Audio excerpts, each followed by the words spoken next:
Problem is I say too much. So I'm supposed to stick to the script, okay? Now, Mom was born in Washington, D.C., along with a twin sister. Her name was Joan.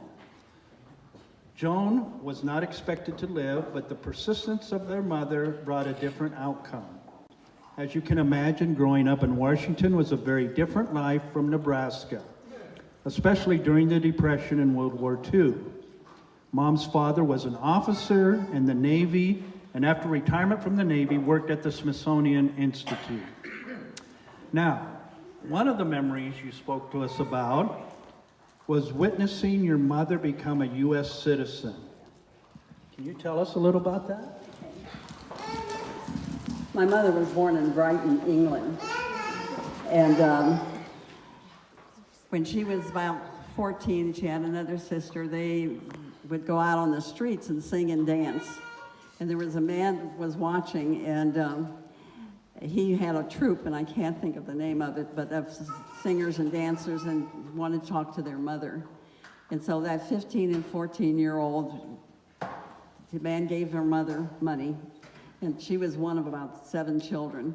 And my sister was talking to her about this, and she said, "Mom, your mother sold you." And she said, "No, it was just 2 less mouths to feed."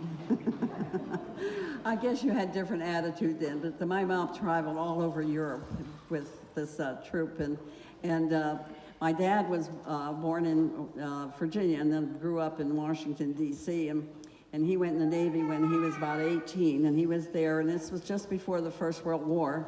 And he was at that time stationed with the United States Navy Attaché's office there in Paris, and Mom was also in Paris, and that's where they met. So she was a war bride from the First World War. That's how she got here to the United States. And when we were in the courthouse, and I remember, it was the biggest place, and that guy with that robe, I can never forget that. I was just in awe of what was going on. But he said to my mother what took her so long to become a citizen, and she pointed to my 2 brothers and my sister and myself, and he just nodded and said, "Okay." She was busy raising kids. So that's how they got here, and that's how and we were in D.C., and somebody said, "Well, we traveled a lot being in the Navy," and I said, "No. My father's family was all there in D.C. He left her there. If he ever went on board ship or if he ever was at another station, he would leave her there. At least she had family, and she did speak English." So it was easy. And I would tell him, my dad was stationed in New Jersey when the von Hindenburg fell, and he would not talk about it. I remember one time when we were kids and asking him about that dirigible catching on fire and burning, and all he said was it was awful. And that was it. He wouldn't talk about any more about it. So, and then he went back in the Navy during the Depression because they had to lay him off there at the Smithsonian. But he was always stationed in Washington, D.C. That enough? And you're doing good, Mom. All right, so when around that age, 10, 11 years old, when your mother became a citizen, tell us a memory about you had a solo at a school program. Yeah. Sang the song Somewhere Over the Rainbow.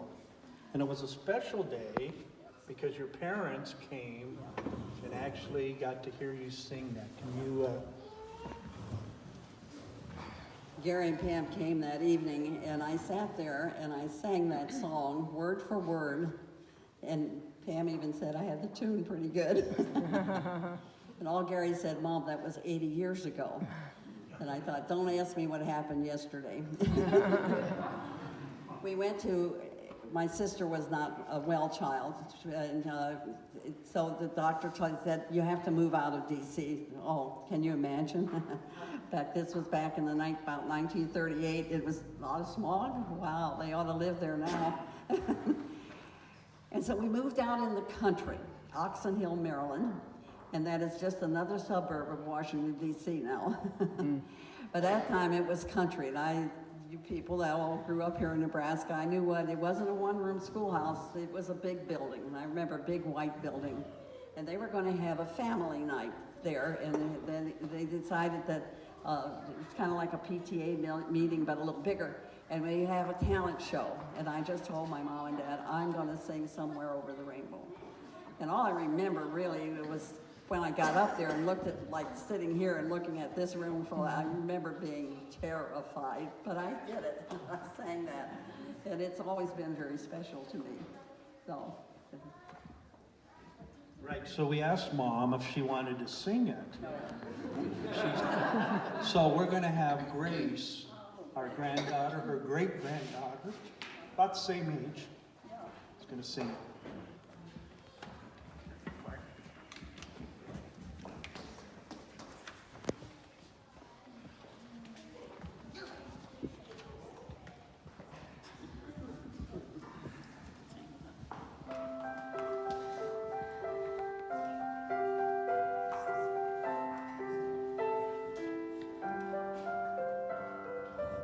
Somewhere over the rainbow, way up high, there's a land that I heard of once in a lullaby.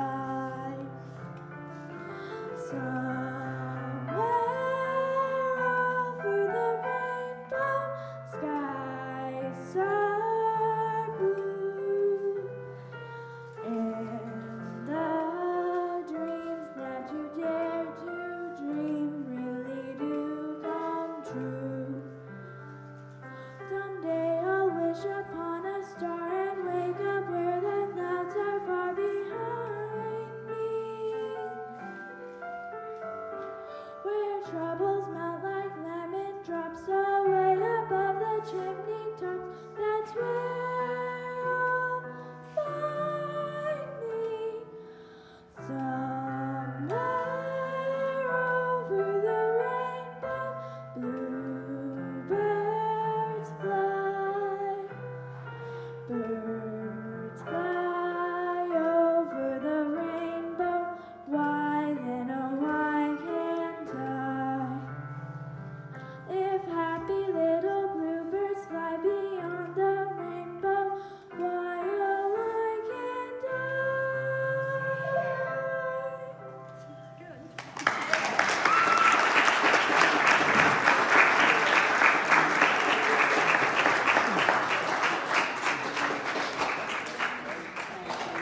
Your mom sang the words along, Gary.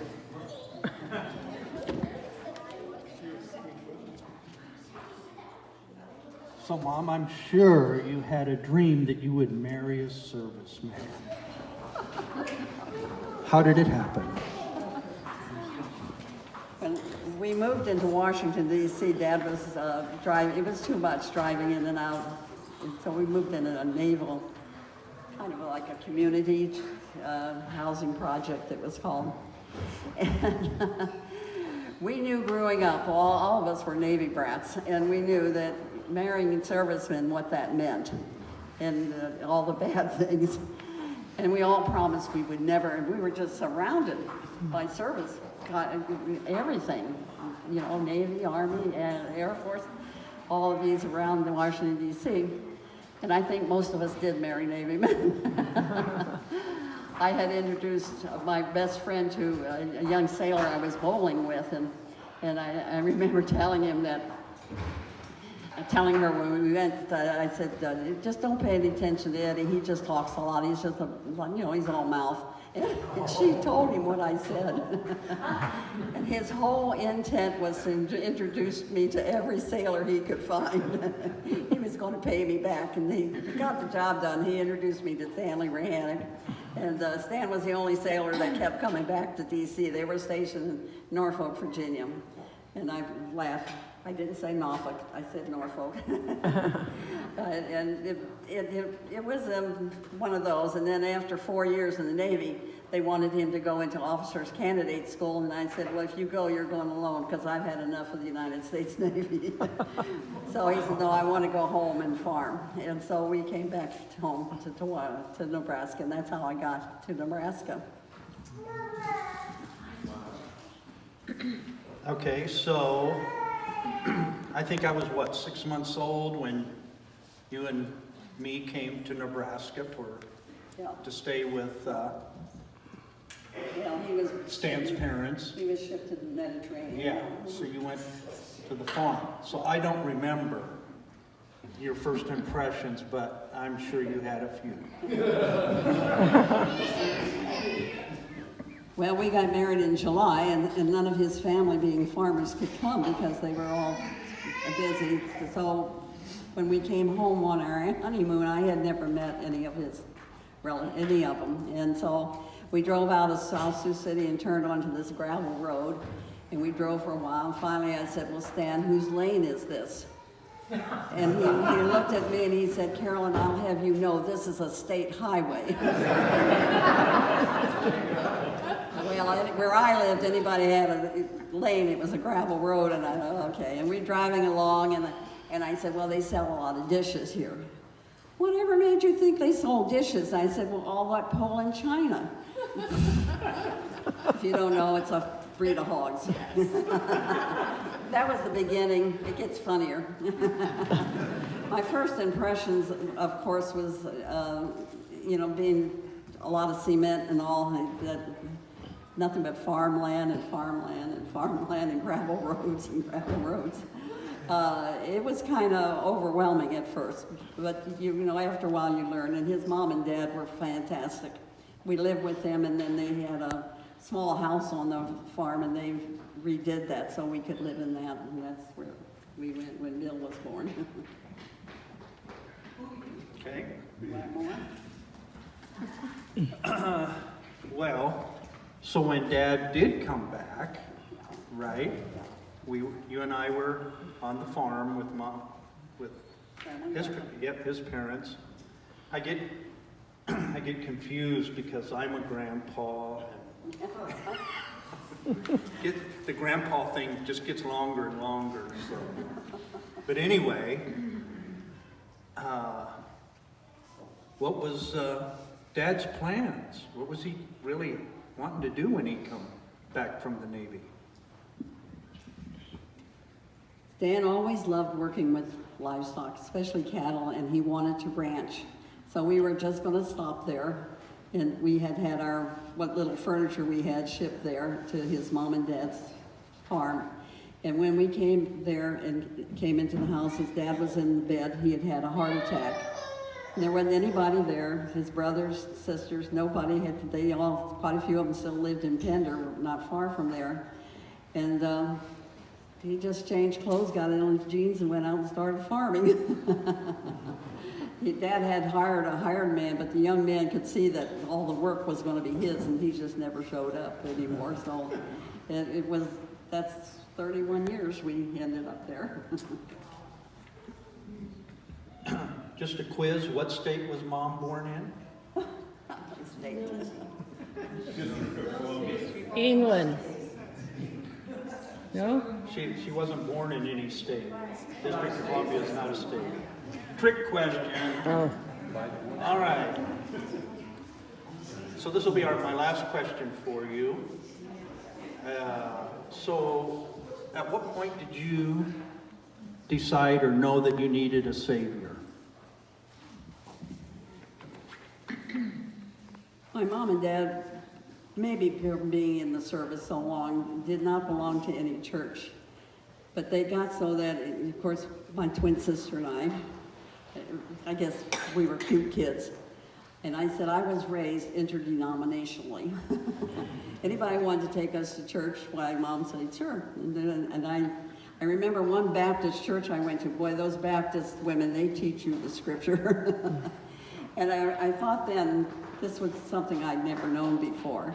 And then when we came home on the honeymoon, we went to church. I think it's when I was there with you as a baby that I realized I needed Jesus Christ in my life. And yes, I had learned stories. I had learned a lot of the Bible, but nothing really ever was taught to me about Jesus, knowing Him as my Lord and Savior. And so that was when I accepted the Lord and went to that. And then Stan was out to sea over in the Mediterranean at the time, and he got a letter that said, you know, I told him, well, now I know. He used to say, you know, my mom and dad were beer drinkers, and they just had that kind of life, and Stan would say, we're not going to live like this, and I'd say, how are we going to live? You know, that was the only life I knew. And he said, well, you'll see someday we're not going to live like this. And so I told him, I said, well, now I know how we're going to live. We're going to live a Christian life. And he went out on the ring wall of the ship and stood there, and he said, okay, Lord, this is it. And he threw cigarettes and everything went overboard, and he said the sea was wild, but inside it was a peace he'd never known before. And so we were able then, when he did come home from that shipway, then we could actually start a new life as Christians, and it was special, a very special time. Well, Mom, thank you for sharing these somewhat intimate details. I know for me, it was interesting to know those things about you. I'd like you to introduce us 4 kids. Okay.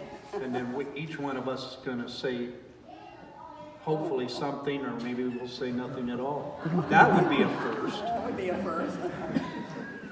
Okay, Gary, you are my oldest. Your wife, Pam. Yep. They have 11 of my 19 great-grands, so that's where they all come from. Go ahead. Oh, you want me to do it? All right. Yeah. Bill is my second born. Hi, Bill. Hi. You have something to say? Well, yeah, we're going to say when we get done introducing. Oh, okay. Then I gotta come up there. I don't know what I'm Oh, okay. Maybe not. I'm looking for Philip. That would be a first. Philip is my third born. There he is back there. Okay, and his wife is Gemma. And then there is Joyce is right here. That's my daughter, Joyce. Joyce is from Colorado, and Bill is from Fort Myers, Florida now. But Bill and Gary are here. And then I have 6 great grandchildren, and Darren is my oldest and only grandson. Where are you, Darren? There's Darren. Yeah. And then let's see if you get it. And his sister is Rachel. Back all the way in the back. Hi, Rachel. Okay. And then Bill has 2 daughters. Nicole's not here, but Amy is here. Hi, Amy from Indiana. It's so wonderful to see Amy. And then Philip, your children are Jenna, and there's Jenna. Good. Megan's back there. And then Megan's there too. Joyce is my single. Yeah. Okay. So one of the things that growing up, I think especially junior high, high school, we grew up on a farm. So you had chores to do before you went to school, and then you went to school, and then you came home. And then Mom would have 3 dozen chocolate chip cookies. Mm-hmm. Remember, there's 4 of us, okay? 3 dozen chocolate chip cookies, a whole cake, 1 or 2 pies maybe, or brownies. That's just a teaser, okay? And the whole thing is we had to sit down at the table with Mom and tell her how our day went. And so she wanted us to spill our guts for all the things we got into trouble for or whatever. And before we could go out, for us boys, farm, well, even Joyce. Joyce was the best tractor driver, Dad said. She didn't knock over any gate posts, but us boys did. So one of the most impactful days was my senior year in high school. It was about this time of the year, April, and there were 4 of us from the Pender High School that were going down here to Lincoln for a college day at the university. Well, in the night before we were to go down to Lincoln, it snowed. 3 inches. What is 3 inches of snow? Nothing, right? And it would be gone by noon. It's April. And they called off our college day, right? So what does Mom do? Mom blew me away. She says, I'm calling the other 3 kids' parents, and I'll just have them have their kids come to our house. And you guys can go up to Sioux City, which was about 45 miles away. You can pizza, go take in a movie. And of course, I'm pinching myself. I mean, I rarely missed a day of school, did I, Mom? No. So, I can't remember, you'll have to ask Mom on the details, but alls I know is my dad telling me, I think, that the principal called. Mrs. Rihanek, do you know where your son is? Yeah, him and the other 3 kids are up in Sioux City, taking in a movie, eating pizza. I've been telling all that. See, so that's why you may have to get the real details from Mom. I have thought my mom said those things. So, did you tell him that if he done anything to us after school, that he would have to deal with you? I got that right. You don't know how much that meant to me, Mom, that she would say something like that. And I knew he was scared stiff, because if she came into that principal's office, she would get what we got most of our life. All right, so Bill, you gonna pass on this? I got it. Okay, I knew I'd get it started. I got it. I think I don't even need a microphone though. I project pretty well. You know, I don't know why, I got blamed for everything. And of course, if I did do something wrong, then Mom would tell Dad, and then I got my licking. So anyway, I never got one from Mom. That was fun, I guess. I remember the day that, I'm not saying it was my idea, but I went running into the kitchen, screaming at the top of lungs, oh, the lamp is broke, the lamp is broke. Mom, run out, and she runs into the April Fool's Month. Oh boy, did I hear about that one. I did absolutely nothing wrong growing up, I'm sure. And, but I think, and there's a lot of stories I can tell about the stuff I did do wrong. But I'm not going to get into that too deep. You know, sometimes it's just the fact that, you know, you have someone at home that's covering your back and taking care of who you are and encouraging you. And, you know, when we did our little show and I tell them, yeah, I'm in the play at school, and then they show up and, you know, you're one of the main characters, like Gary and I did the old, I forget what you were. I was quite magooned, by the way, in Little Evan. But anyway, but they supported you, and they supported what you wanted in your dreams. And that's what's key about having a parent in your life that helps you make what you are today, hopefully. So, thanks, Mom. And that's all I got. Yeah, you told me that. So I probably don't need a mic either. I think it runs in the family. You know, the story Gary told, Mom did it for me too. So we were there, except for we had a little more problem.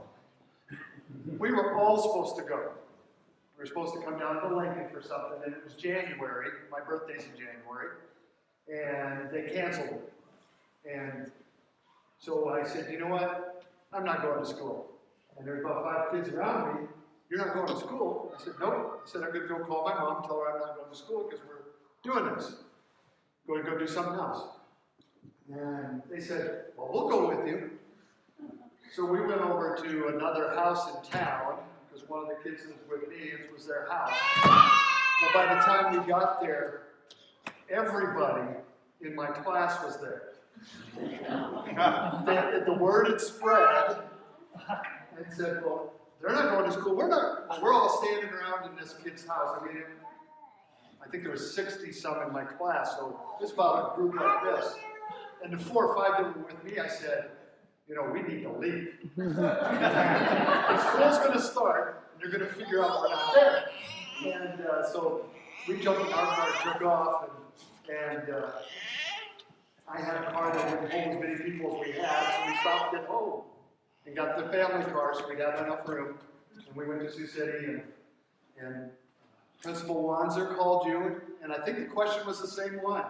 Probably remembered from earlier. Do you know where your son's at? And she said, yes, of course. And On your eyes, you had, and so I told him that. You went to Sioux City to get his eyes tested. yeah.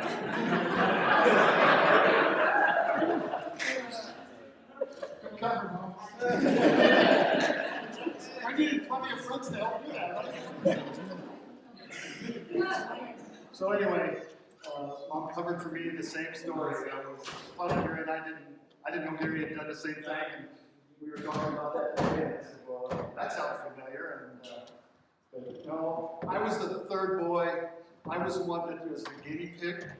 And so Mom and I spent a lot of time putting Band-Aids on and telling me that it'll be okay, you'll get big enough someday to keep up with them and things like that. Because I wanted to keep up with the older brothers, and sometimes I think they hurt me on purpose. So you'd have to go back into Mom.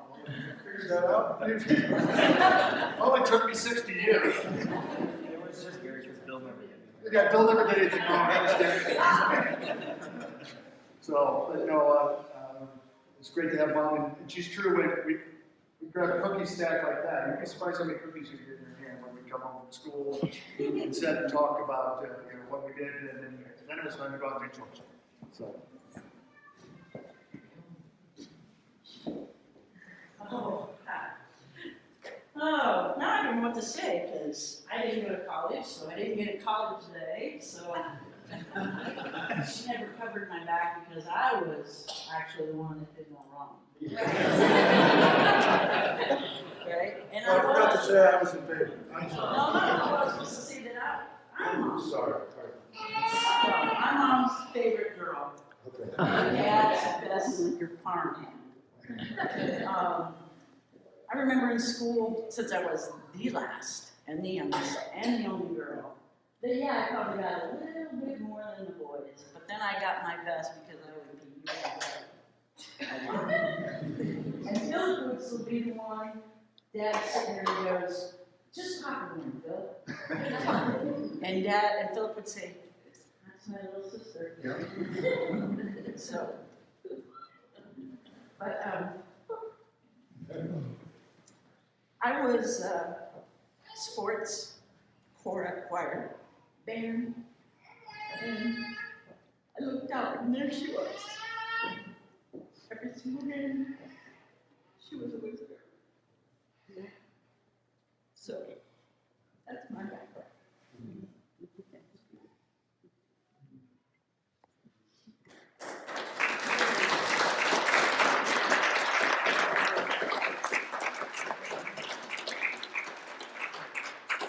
So one of my favorite stories about Joyce was all 3 of us boys were gone. So she was the only one left to help Dad disc, for this story anyway. So Dad had a tendency to yell. No. Yeah, when we were backing a tractor up or doing this or that, he would get excited and start yelling. So, it's spring, they're getting ready to start discing. Dad says, well, let's go, Joyce. And the story, the way I heard it was she said, I'll do it, but you yell at me, I'm gonna shut the tractor off, walk to the house, and then tomorrow we'll start all over again and see how far we get. And she, from what I hear, she got the thing just about backed up and for him to put the pin in, and he started yelling at her about, right, left, you know. She just shut the tractor off, walked to the house. And I would have given, I don't know what, to see that, because none of us boys had the guts to do that. We were scared stiff to do that. But then that's also, she was the favorite child. So. But we trust you've enjoyed this little session, and I trust you have enjoyed it, Mom. Oh, I have. Okay. I enjoyed all of you being here. It's just wonderful. And so thank you for coming again. And go ahead, talk among yourselves. Gary, we have to sing happy birthday. Oh, happy birthday! You don't want me on this thing. Don't let him start. Happy birthday to you. Happy birthday to you. Happy birthday, dear Carolyn. Happy birthday to you.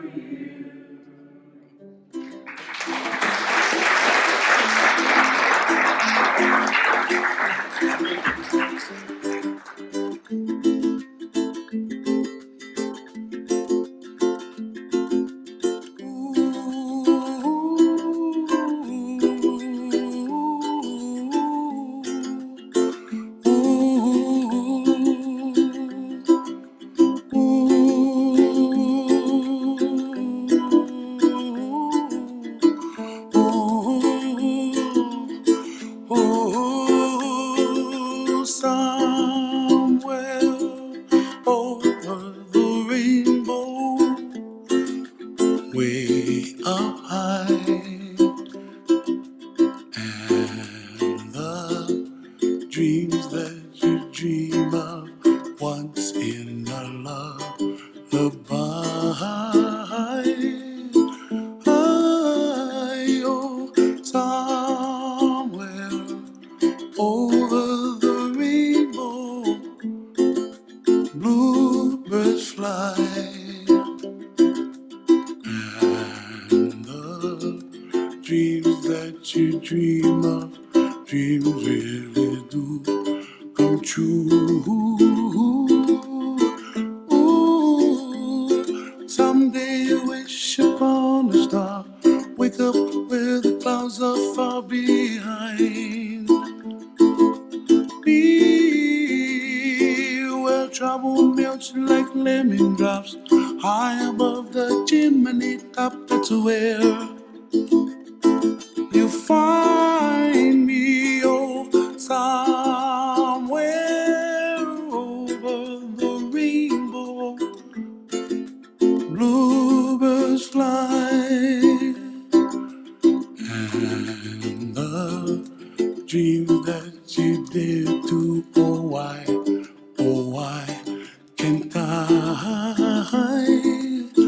Oh, someday I wish upon a star, wake up where the clouds are far behind. Be where trouble melts like a lemon drops, high above the chimney top. That's where you find me, oh, somewhere over the rainbow, way up